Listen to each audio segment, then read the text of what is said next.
بھی کرتا ہے، مسلمان چوری بھی کرتا ہے، مسلمان زنا بھی کرتا ہے، مسلمان جھوٹ بھی بولتا ہے، مسلمان شراب بھی پیتا ہے، مسلمان گالی بھی دیتا ہے، مسلمان اپنے پڑوسی کو ستاتا بھی ہے. ہم کنورٹڈ مسلمان ہیں، اس میں کوئی دو رائے نہیں. مولانا صاحب، مردوں کے لیے 72 حوریں اور عورتوں کے لیے وہی والا شوہر جو یہاں پر ہے، یہ تو بڑی غلط بات ہے. عورتوں کو بھی تو کوئی چوائس دیجئے نا، عورتوں کے لیے بھی کوئی اٹریکشن رکھیے. کیا عورتوں کا دل نہیں ہے؟ یہ کیا بات ہوئی؟ اور وہاں پہ تو کچھ اور بتایا ہی نہیں کہ عورتوں کے لیے کیا ہے جنت میں. کیا شاپنگ مال ہے، کیا لائبریری ہے، کچھ ہے؟ صرف 72 حوروں کا ذکر ہے، شراب کا ذکر ہے، ڈرائی فروٹ ہوگا، پھل ہوں گے، اور 72 حوروں کے ساتھ رہتے رہیں گے. اور کتنے مولانا ہمارے یہاں کے ہیں جو بتاتے ہیں کہ کتنی طاقت آ جائے گی مردوں. تو یہ سب کچھ کیا عیاشی نہیں ہے؟ بہت سی میڈیسنز ایسی ہیں جو یہودیوں نے بنائی ہیں، بہت سے سائنس کے کام ایسے ہیں جو یہودیوں نے کیے. اتنے قابلیت کاش مسلمانوں میں ہوتی تو بڑی اچھی بات تھی. تو صرف ان کے ایک ریلیجن کے الگ ہونے سے اتنی نفرت کیوں میں؟ جب اسلام نہیں آیا تھا بر صغیر میں، یعنی ہندوستان پاکستان اس سارے علاقے میں، اس سے پہلے جتنے بھی لوگ تھے وہ سب ہندو تھے. کیا یہ بات صحیح ہے؟ آپ مانتے ہیں اس بات کو کہ اسلام آنے سے پہلے جتنے بھی لوگ یہاں پر ہیں، ہمارے آبا اجداد یا جو بھی، سب ہندو تھے؟ جیسے آپ بتا رہے ہیں کہ جو بھی نان مسلمز ہوں گے نا، وہ جنت میں جائیں گے، اور چاہے وہ جتنے مرضی اچھے انسان، اس سے کوئی فرق نہیں پڑتا، صرف مسلمان جائیں گے. تو جو درگاہیں ہیں، جو ہمارے یہاں کی جو ہوتے ہیں مزار ہوتے ہیں، اس پہ تو ہندو بھی بہت زیادہ جاتے ہیں. انڈیا میں تو اسپیشلی، پاکستان میں شاید اتنا نہ ہو رواج، کیونکہ ہم نے تو خیر مائنورٹی کو اتنا چھوڑا ہی نہیں ہے، تھوڑی سی رہ گئی ہے. لیکن یہ کہ انڈیا میں بہت زیادہ جاتے. تو آپ کے خیال سے اگر جو لوگ ہمارے ساتھ جنت میں داخل تک نہیں ہو سکتے، ان کے پیسے لینا، ان سے چادر لینا، ان سے سامان لینا، کیا یہ سب جائز ہے؟ بالکل ناجائز ہے. قبر پہ جانا، قبر پہ جا کر سجدہ کرنا، قبر پہ جا کر چھپا چڑھانا، قبر پہ جا کر ہاتھ اٹھا کر دعا مانگنا، یہ ساری چیزیں ناجائز ہیں، حرام ہیں. جو لوگ مسلمان کرتے ہیں وہ بھی غلط کر رہے ہیں، اور جو غیر مسلموں سے اس طرح کا پیسہ لے رہے ہیں ناجائز دین کے نام پر، وہ بھی غلط ہے. جنت جو ہے 72 حوروں والی بات نہیں بتائی کہ وہ 72 حوروں کا جو بتایا گیا ہے مردوں کے لیے، وہ کیا ہے؟ کیا وہ عیاشی نہیں ہے وہاں پہ؟ اور تو کچھ نہیں بتایا کہ نہ شاپنگ مال ہے، نہ لائبریری ہے. عورتوں کے لیے کیا ہے؟ فار ایگزامپل، میں بہت اچھے کام کرتی ہوں، سارے اسلام کے رول فالو کرتی ہوں، میں جنت میں جاؤں گی، مجھے وہاں کیا ملے گا؟ آپ جنت میں ان 72 حوروں کی سردار ہوں گی، اور جو شوہر آپ کی زندگی میں تھے وہی شوہر آپ کے وہاں پہ رہیں گے.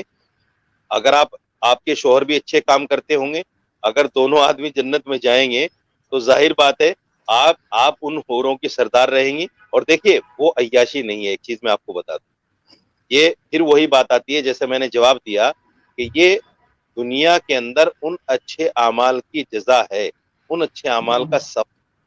وہاں عیاشی کا تصور بھی نہیں کر سکتا آدمی. دیکھیے، وہاں جو ہے شہوت جیسے دنیا میں آدمی پوری کرتا ہے، وہاں شہوت کا وہ طریقہ نہیں ہوگا. نہ وہاں کوئی ناپاکی ہے، نہ وہاں کوئی اس طرح کی کوئی چیزیں ہے، نہ وہاں آدمی کا من اس طرف جائے گا. وہاں تو جنتی صرف ایک چیز کو سوچے گا کہ اللہ کا دیدار مجھے کب ہوگا، اللہ کا دیدار نہیں مجھے کب ہوگا. مولانا صاحب، مردوں کے لیے 72 حوریں اور عورتوں کے لیے وہی والا شوہر جو یہاں پر ہے، یہ تو بڑی غلط بات ہے. عورتوں کو بھی اچھا، تو کوئی چوائس دیجئے نا، عورتوں کے لیے بھی کوئی اٹریکشن رکھیے. کیا عورتوں کا دل نہیں ہے؟ یہ کیا بات ہوئی؟ عورتوں کے لیے وہی شوہر، اگر شوہر کے ساتھ نہ بنتی ہو، بے شک بہت نیک ہو، لیکن اس دنیا میں شوہر نہ پسند ہو، کسی طریقے سے اس کے ساتھ جو ہے گزارا کر لیا، وہاں جا کے پھر وہی گلے پڑ جائے گا. یہ تو عجیب سی بات ہے. اور آپ لوگ 72 حوریں لے کے گھومیں گے، اور ہمارے یہاں تو مولوی بہت کہانیاں بتاتے ہیں 72 حوروں کی کہ کس طرح کی ہوں گی، ایسی حسین ہوں گی، ایسی ہوں گی. تو مطلب یہ تو بڑی ناانصافی ہے. دیکھیے، یہ سوال مجھ سے نہیں بنتا، یہ سوال مجھ سے نہیں بنتا. یہ سوال آپ اللہ سے کیجئے جس نے جنت میں مسلمان کے لیے یہ چیزیں رکھی ہیں. یہ سوال اللہ سے بنتا ہے، کیونکہ نعوذ باللہ میں تو دین کا خالق نہیں ہوں. میں تو نعوذ باللہ میں نے قرآن نازل نہیں کیا. قرآن اللہ کی کتاب ہے، اللہ کا کلام ہے، اللہ نے یہ چیزیں قرآن میں بتائی. تو اب یہ سوال تو مجھ سے نہیں بنتا کہ صاحب جنت میں میرے لیے کیوں ایسی چیز نہیں ہے. نا مولانا صاحب، جو جنت کا نقشہ کھینچا گیا ہے ہمارے ہاں کہ وہاں پہ شراب ملے گی، 72 حوریں ملیں گی، وہ بھی تو ایک عیاشی کا ہی اڈا ہمیں لگے گا یا نہیں؟